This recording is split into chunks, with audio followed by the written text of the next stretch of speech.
person, how does it feel being back again?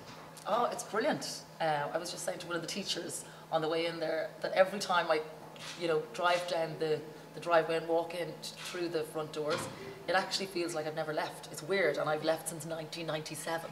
So it wasn't today or yesterday, but it's just everything. It's the colours, it's the smells in the corridor, it's looking in and seeing, kids in the classrooms and everything. It's because I really enjoyed my time here. Yeah.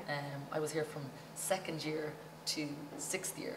So I kind of came in as a new girl. I didn't kind of come in the 1st year batch. So, and from the minute I got into the school, I was really welcomed and made friends, and I loved my experience here, absolutely. That's brilliant. And are there any particular memories that have really stuck with you since you left? Any that I can share with you on camera? I have great memories. I was quite sporty when I was in school. I didn't arrive to school sporty, but I really got into the sport when I was here. So I love playing hockey. I love playing basketball. And then one of my proudest memories is the PO started football here. So it was the first time that they'd actually done ladies football. I think I'm right in saying that anyway. And so I was captain of the team, and yeah, we were really successful. So I loved my position on the left wing. Still a proud moment.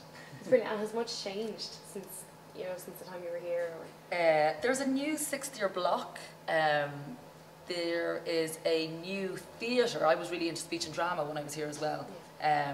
Which we had, we used the old gym.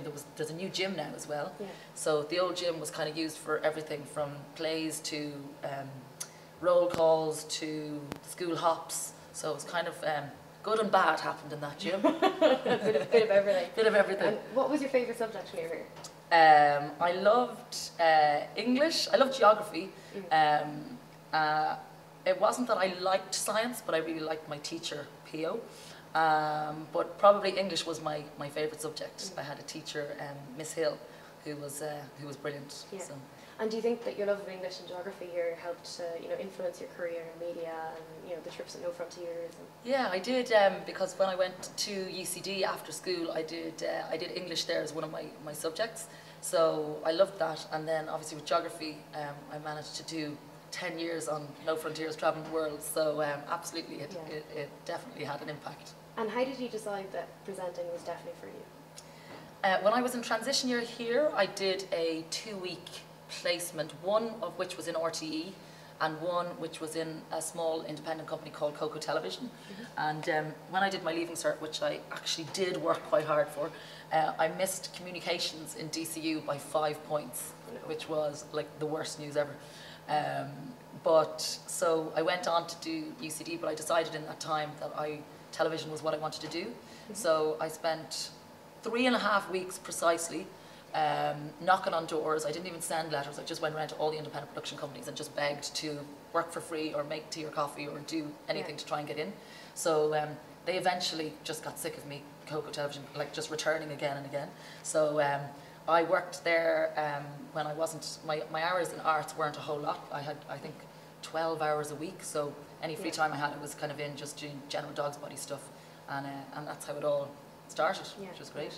That's brilliant. And what have been kind of your highlights of your career so far? The highlights, definitely the No Frontiers was a real highlight for me, because it was almost, as well as being a career, I started when I was 21, and it was like a bookend because I finished when I was 31.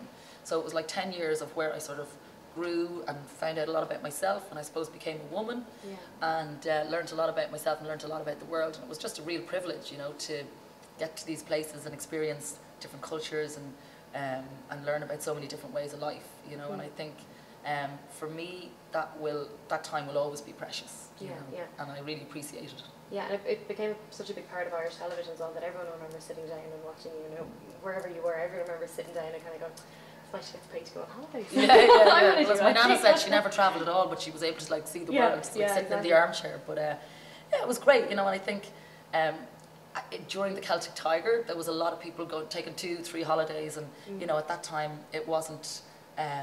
A travel show wasn't really seen as a luxury. It was just kind of like the norm. Everybody wanted to tune in to see where to go.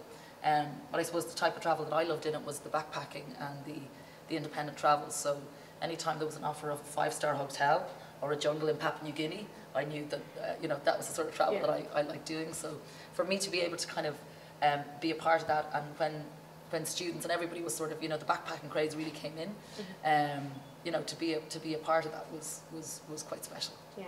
And are you still in contact with many of your friends from KH? Yeah, I was actually at Beyonce with them last night.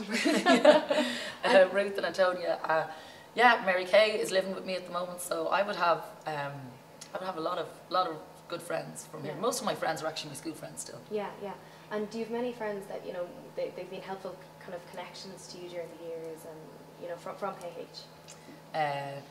In terms of television, I would say probably not. You know, a lot of that, you know, happened, you know, through my own.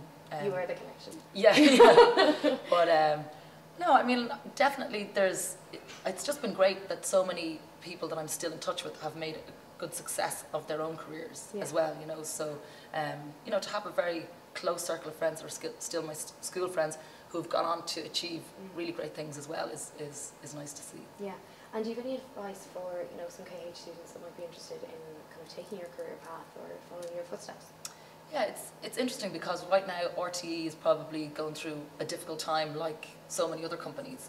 And I suppose it's to try and be a little resourceful and a little bit creative and persistent as to how you get in. You know, it's for example, I knew it was very difficult to get into RTE, so the small independent production companies where you are working with a smaller group of people, and therefore you're noticed as opposed to being in a big organisation.